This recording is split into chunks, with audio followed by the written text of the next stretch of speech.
Life, culture, and current events from a biblical perspective. 2020 with Neil Johnson on Vision. David Robertson is my guest, and he's launched a new initiative which has at its heart the concept of asking, seeking, and knocking. And they've released a new website for the Ask Project, which is designed to be a place where people can ask questions. It's an opportunity to ask, seek, and knock. The website has 5 sections, engaging with history, science, Bible, music, and law, and they're preparing to add health, sex and gender, Islam, education, politics, and literature. And what adds depth is that each section has a consulting editor and will make available a mixture of articles, book reviews, and videos. It means the questions seekers ask can be addressed by qualified people with a view of introducing people to Christ.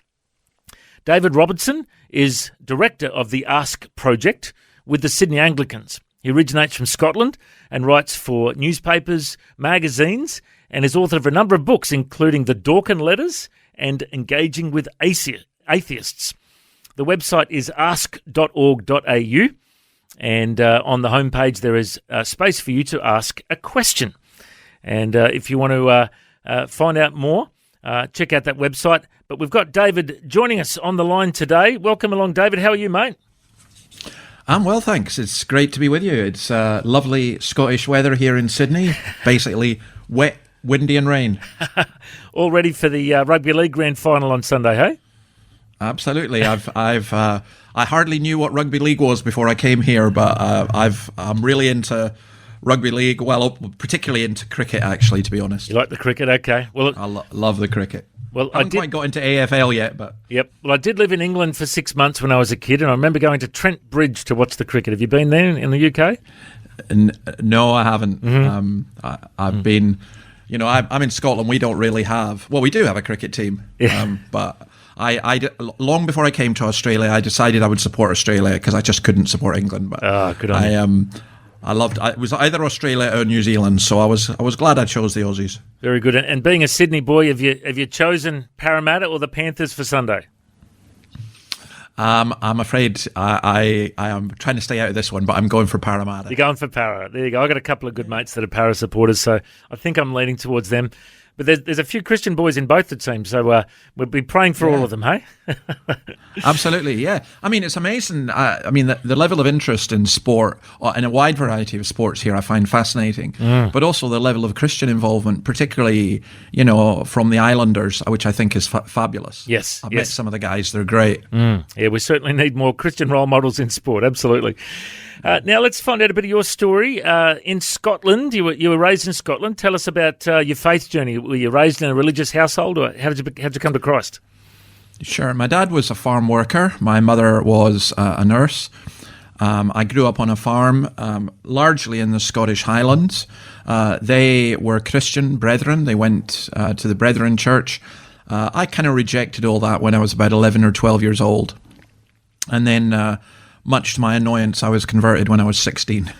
So I had not expected to be a Christian. I did not want to be a Christian. And when I was converted, I tried to be a secret Christian. But if you're following the Lord, that's kind of impossible. So, since I was 16. So that's a wee while ago. There you go. And you're a good Presbyterian minister, I understand? Well, good. I'm not sure about good. I had a very interesting journey because I became a Christian, and what happened was that we found that people would come to our house and they'd be converted. So we had a lot of young people. Sometimes we'd have 30 or 40 people in our house. And my parents had nothing to do with this. They were just amazed at all these teenagers turning up to study the Bible and becoming Christians. And we went to a variety of churches. So I was very mixed. I went to a local church of Scotland, which was a Presbyterian church because there was a girl there I really liked. It wasn't a very spiritual motive. When I went down to Edinburgh, I was baptized in a Baptist church and stayed there for a couple of years. More than that, I was a youth leader there. And then I ended up going to what's called the Free Church of Scotland, which is a Presbyterian church, a kind of conservative, theologically Presbyterian church. At that time, it was a cappella psalms only.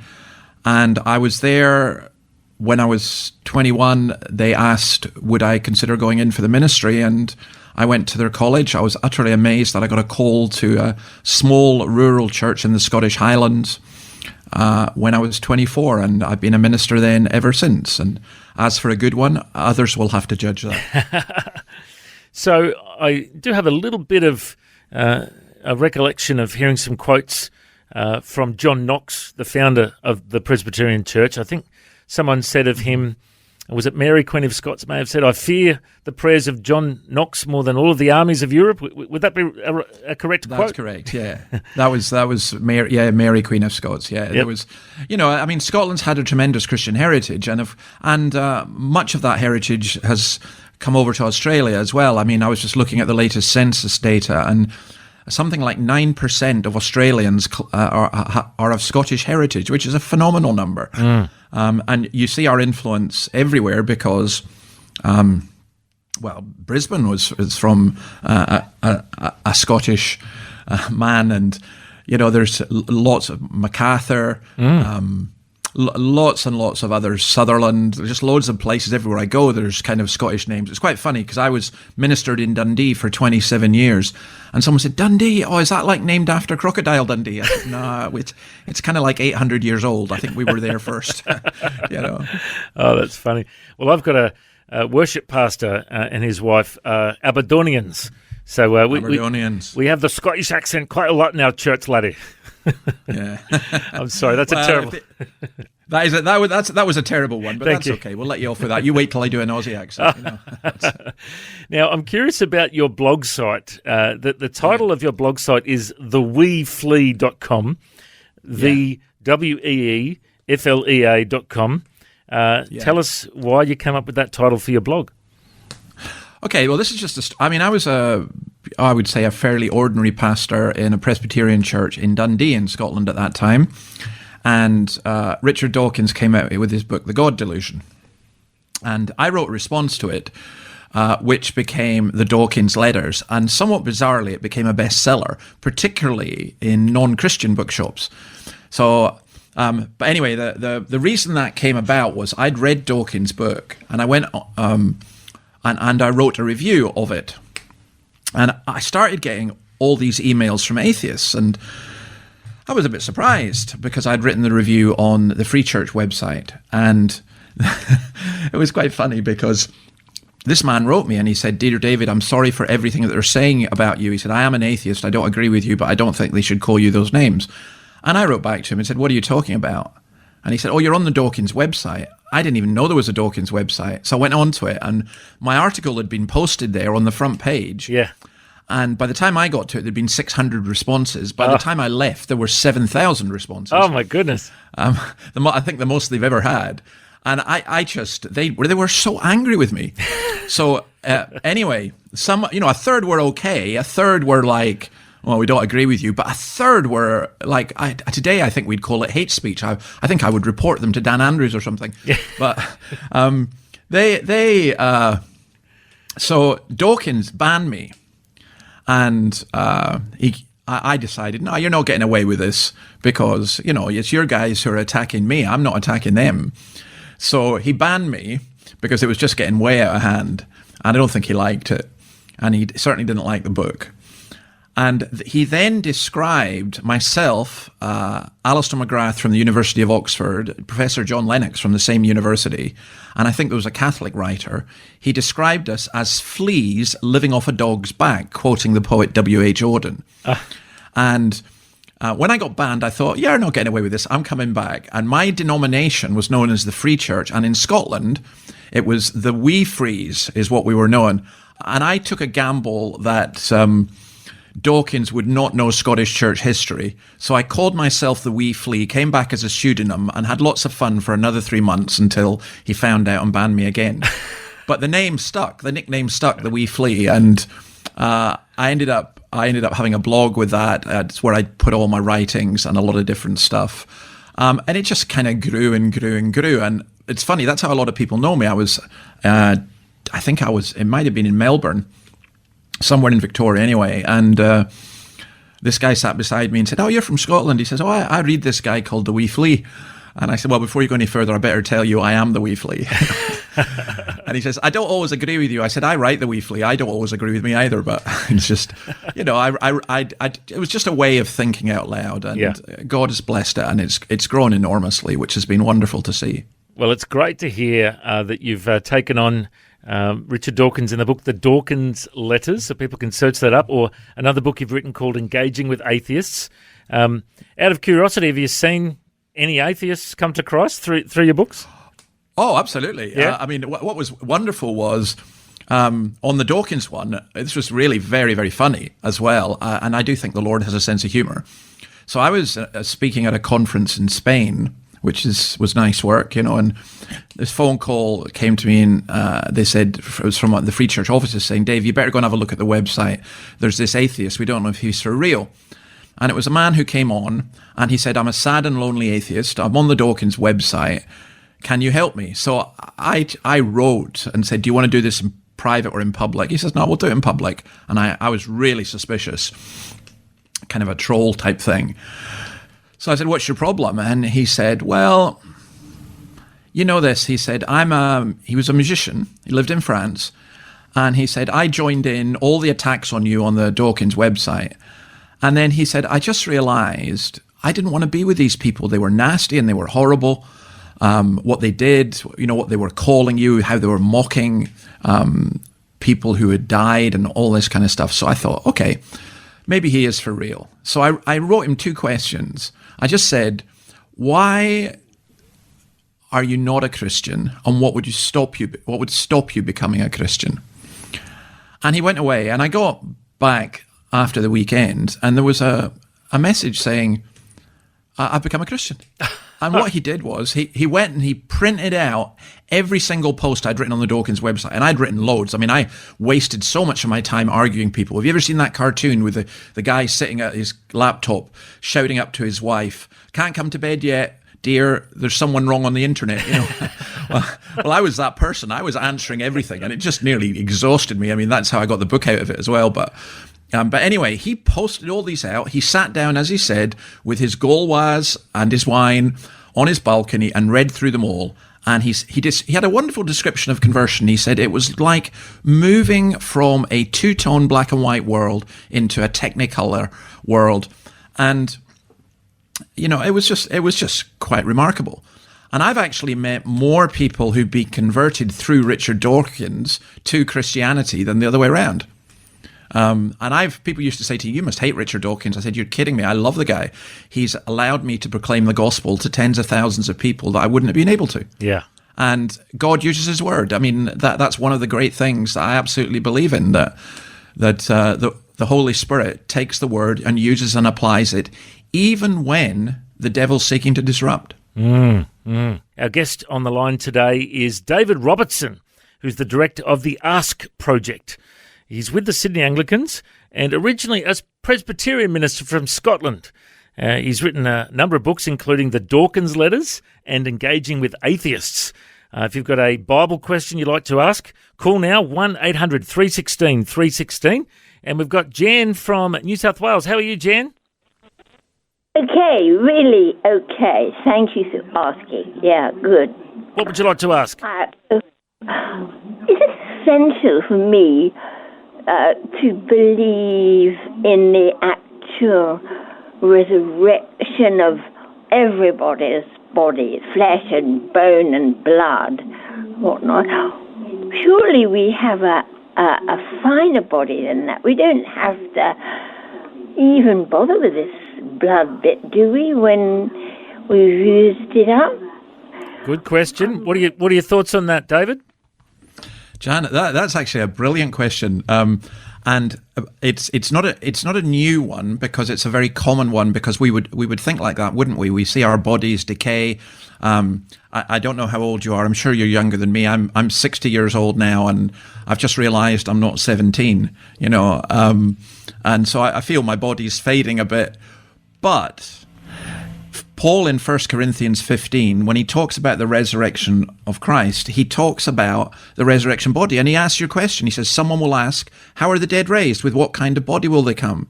How foolish, what you sow does not come to life unless it dies. When you sow, you do not plant the body that will be, but just a seed, perhaps of wheat or something else. And he then goes on basically to say, it will be a physical body, but it will be different. So you and I in heaven will both have perfect bodies. So I do think it's not just going to be ethereal or some kind of spiritual. I think Jesus physically rose from the dead, and that we ourselves will physically rise, and we will be like him, for we shall see him as he is. That's what it says. But it's this tremendous hope. We both live, and I don't wish to be rude to you, but you and I both live in decaying bodies. When we die, we will go to be in a body that's not decaying. My father died last year. He was in his 80s. His body decayed and decayed. And when he died, it was a wonderful release for him and a wonderful renewal, which is guaranteed at the resurrection. So you're right. I think there's a lot of things we can't understand about it, but I just think we look to the same hope and the same resurrection as Jesus already has gone through. When I was born, 1 day old, I was swaddled and put with my mother, swaddled too tightly, and I was too hot and really uncomfortable. And I knew everything like 1 day old baby.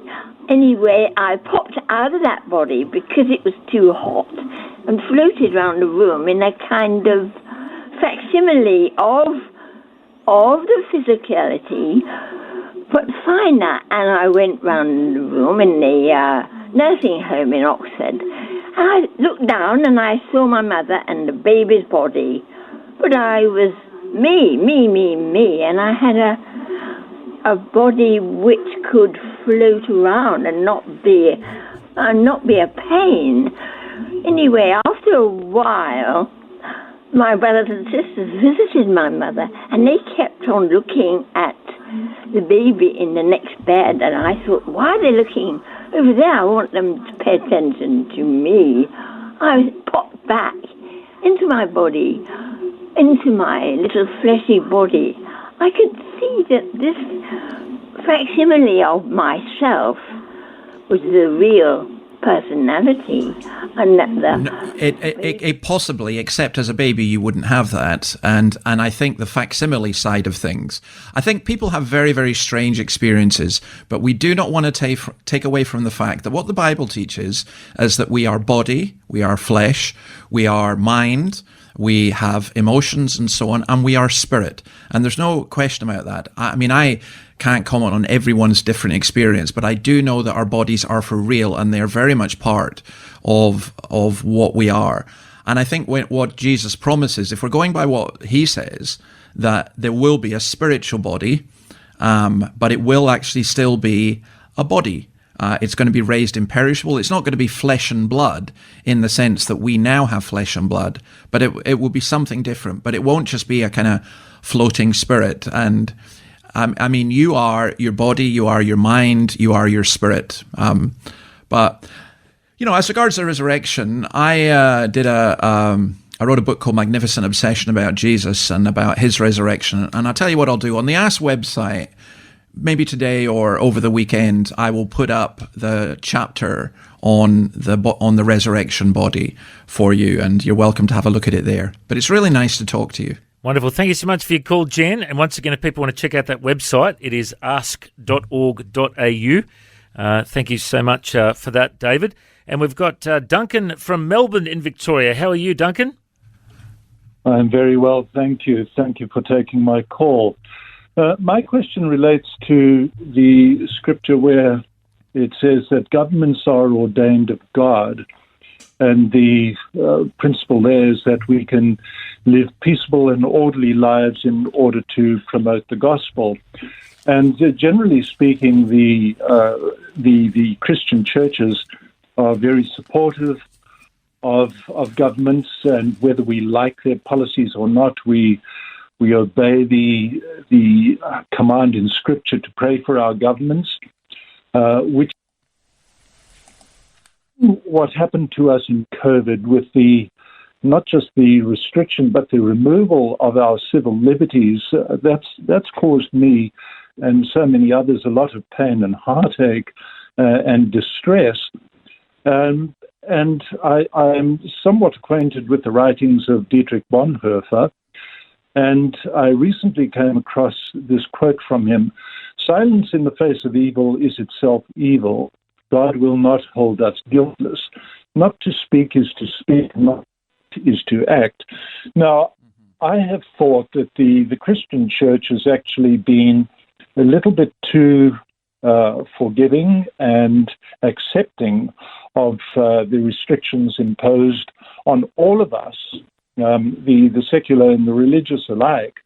But the meeting of churches, assembly, was prohibited after things like sporting events were opened up. And I would like to ask your view. Has the church been too silent in preserving, protecting our civil liberties, and by complying with the regulations and the rules of government, have we been complicit in the hurt that has been inflicted upon the vulnerable members of our society? You know, the lonely, the sick, the young, who have been cut off from social contact and whose mental health has suffered accordingly, as we all know. Good question, Duncan.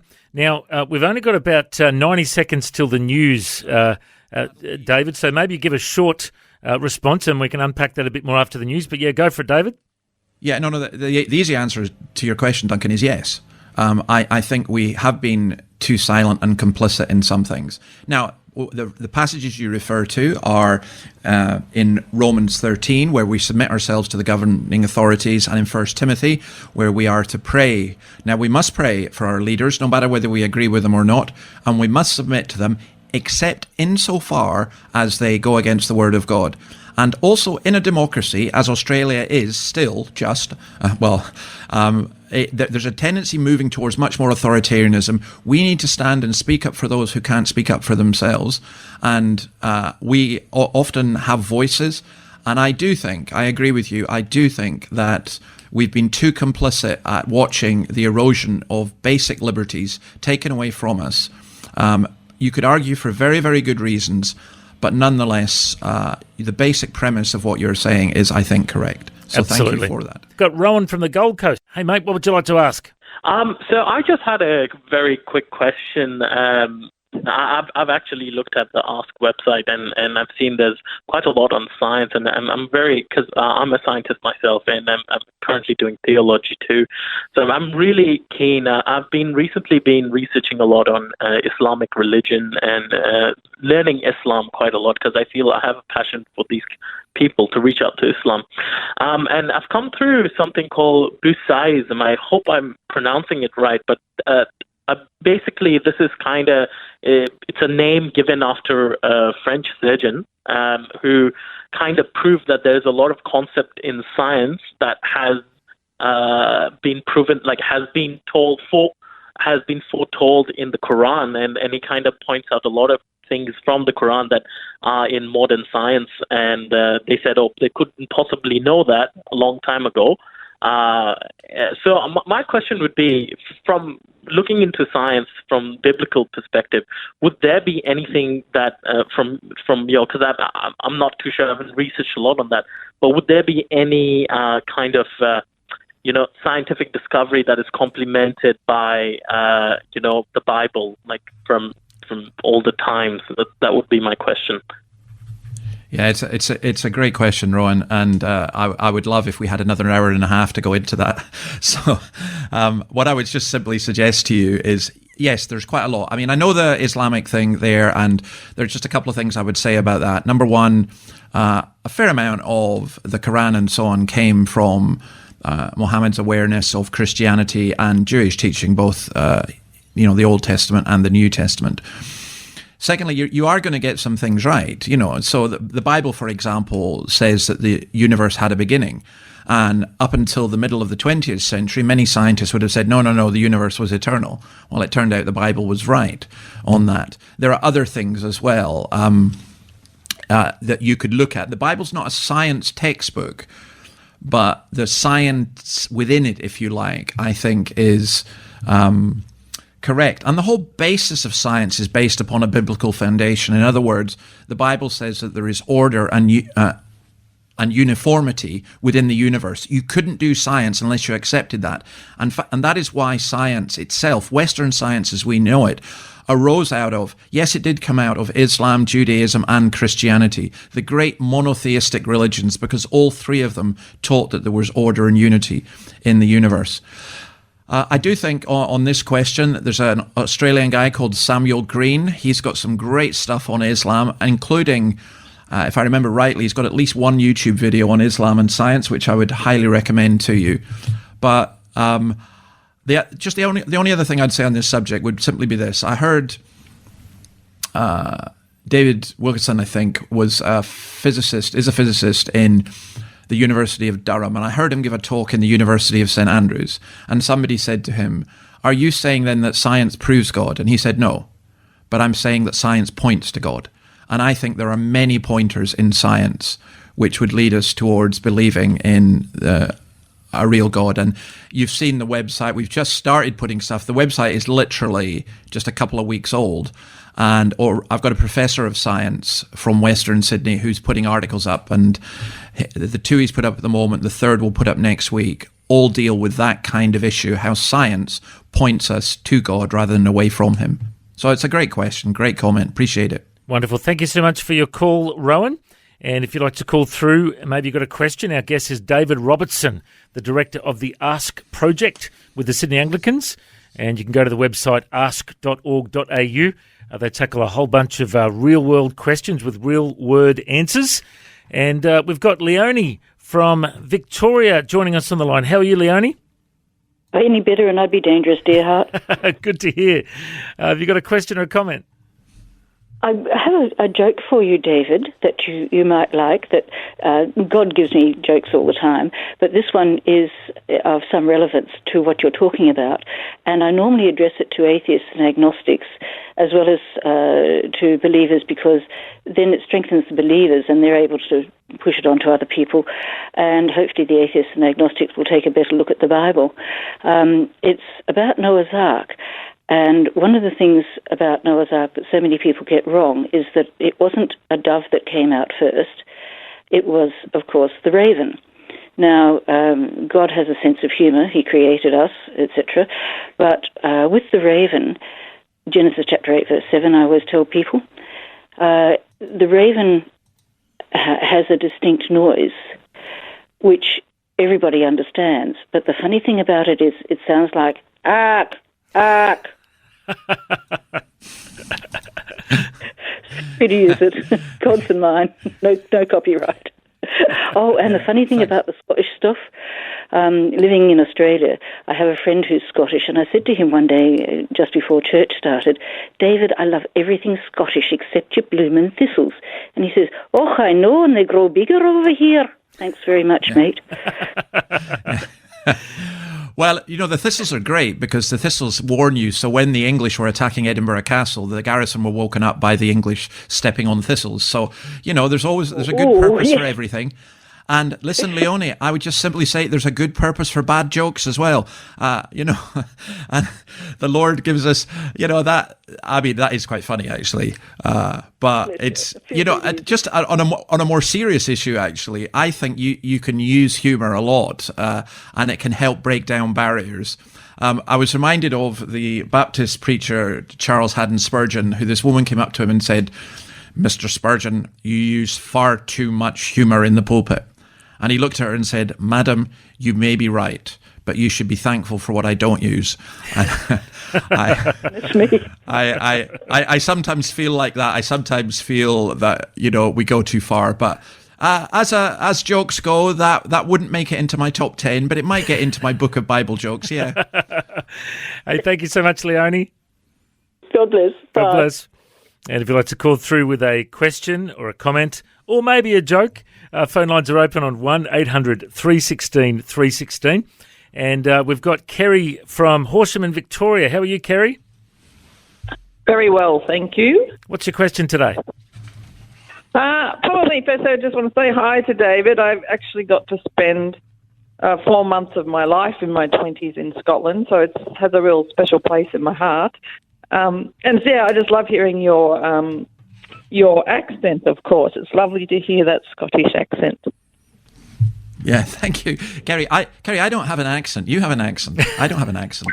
I speak English as she was spoken in the Garden of Eden, and as you will speak in the Kingdom of Heaven, as well. So, no, it's good to hear that humour coming through. Yeah, it's lovely to hear you as well. And like the countries God has placed us in and everything that's happened, there's always a purpose. I love it when Paul in Acts says that he placed us where we were meant to be in order, that he would reach out and speak to every one of us. And I find it an enormous privilege to be a Scottish person here in Australia and being able to share the gospel and meeting people of so many different backgrounds. What I love about the Bible, what I love about the church and everything else is we are the most multicultural organization in the world for real. And we have the basis of equality and everything else. And although I joke about Scotland being the elect, that you need to know about Scots that we deprecate ourselves enormously. We just think everyone else is just as bad, if not worse than us. But in reality, all of us are human beings made in the image of God, and all of us are offered the gospel, and I think that's wonderful. So it's lovely to hear you. Yeah. Thank you. Yes, well, I had a wonderful experience in the Church of Scotland, or the Kirk of Scotland, when I was there. I was obviously, a lot younger than I am now, so I was in my 20s and didn't know anybody apart from the people I was working for, and just went along to church as you do when you're in any country in the world as a Christian, and met these lovely people. I joined their Bible study group, and the thing that I suppose I would ask you a question about is, I was a new Christian, but it was the first time I'd come across people that were more into Christian meditation, which was wonderful because I hadn't encountered that yet here in Australia. And that really helped me to, open my eyes to meditating on Christ. And then, of course, later on, as I travelled years later, I also went to Taizé in France to experience that there as well, the meditative Christianity. So is there a strong history of meditative Christianity in Scotland, would you say? Possibly not in the sense that you're speaking about, but in this sense there is. I would say that the Bible itself talks about how we should meditate, particularly on God's Word. And I have found myself enormous benefit in memorizing. So at the moment, I'm memorizing Isaiah chapter 40. And it's one of those chapters that you read and you think you know. But when you start to memorize it and have to repeat it back, it helps you reflect and think upon God and His glory. So I think in all Christian traditions, there has been this contemplative, meditative aspect. The danger sometimes is it becomes self-absorbed. And so I think that's why I think that there's this emphasis on meditating on God's Word, meditating on the beauty of Christ, and also on the creation and everything around us. So I wouldn't say it was particularly Scottish, but I would say that has been in every form of Christianity since the beginning, and I think it's an important thing to do. I think especially in our world, to slow down, step back, just think and meditate on the beauty of Christ. I think that's a wonderful thing to do. Absolutely. And, we used to light a candle and then pray, and because as you know, it helps to have a focus. So whether that's the word of Jesus or but that, as I said, it was the first time I'd ever experienced that as a new Christian, and it was wonderful to do that and just to be welcomed into people's homes from another country, another culture. And I found that, as I'm sure you have over your lifetime as well, that when you travel somewhere and you meet up with Christians, it's just like we're a big family. We're a big family worldwide. Yeah, so it's interesting because we called the website or what I do. It's I mean my job. I'm a Scottish Presbyterian who comes from a Brethren background, who was baptized in a Baptist church and has got friends in lots of different churches and happy to go and speak anywhere. And I work with Sydney Anglicans. But my aim was basically just to get people to think and to inquire and so on. And this whole ask, seek, knock, the ask bit is asking questions or being asked questions. The seeking bit is, if you like, our heart's longing. But the knocking for me is almost the meditation. It's reflecting on the answers that we get. I don't believe, and I don't want people to think that our website is kind of like a Christian wiki that you put in a question and out comes the answer and everything's fine. The aim is to get people to think, and you're right, the meditative aspect, to think and to reflect and to see the beauty as well as the rationality and the goodness of Christianity and of Christ, of course. Lovely, thank you. Well, thank you so much for your call, Kerry. God bless. You too, thank you. Now, David, our time is almost up, but let's just have a couple of little conversations about the website. So once again, the website is ask.org.au, and people can go there. Now, you're also going to be planning to work across social media, TikTok and YouTube, I understand? Yeah, we do. I already do, for example, we put this up just now, I do a thing called, we did Coffee and Job, and now we do Coffee and Revelation. And basically every weekday at 5 o'clock in the afternoon, Sydney time, we put up a 5-minute thing working through the book of Revelation. We're into Revelation 17. And people can go back through the earlier ones as well. So we do that. We're looking at setting up TikTok fairly soon. The idea with the website, people can write in their own questions, they can make their own comments. It's meant to be very user-friendly for non-Christians. There'll be some stuff that's particularly for Christians, but that will be for members only. You know, there'll be some maybe in-house stuff with looking at where the church is at or how do Christians reach out to Muslims and all that kind of stuff as well. And that will be members only, but the website itself should be open for everybody. And we basically, we're trying to be as multi-media as possible. Now, as I say, we're at a not embryonic. We've just been born, so it'll take us a while to grow and develop. But I've been very pleased with it so far and the responses. And the idea is that it will be like a communal thing that Christians and others from all over Australia will just feel free, and beyond actually, will just feel free to contribute towards it. And the more that contribute, the better it is. Fantastic. And I also noticed you've got your own YouTube channel. I've just searched that up as well, and you've got a whole bunch of content there, so people can search up David Robertson on YouTube to check out the channel there. And you've got links there on the website. So if people want to find out more, once again, the website is ask.org.au, and there's lots of topics there, lots of questions you can ask, and also a podcast as well. I encourage people to check that out because, you know, as believers, you know, we need to be equipped to share our faith. We need to be equipped to be able to answer all the hard questions people ask us. And it's so good to see this wonderful new website's been launched. David, it's been awesome having you on the radio with us today. Thank you so much for joining us, mate. God bless. Well, it has. It hasn't been awesome, but it's been awesome for me to be with you, which is great. The only other thing I would mention as I leave is I do a weekly podcast called Quantum of the Wee Flea, which basically looks at news and views from a Christian worldview, and there's a lot of listeners in Australia to that. So again, all the links are there. But it actually has been a joy being with you, and thanks to the folks who phoned in as well. The questions were interesting. It was great. Fantastic. Good on you, mate. Thank you so much for your time. God bless. God bless. Thanks for taking time to listen to this audio on demand from Vision Christian Media. To find out more about us, go to vision.org.au.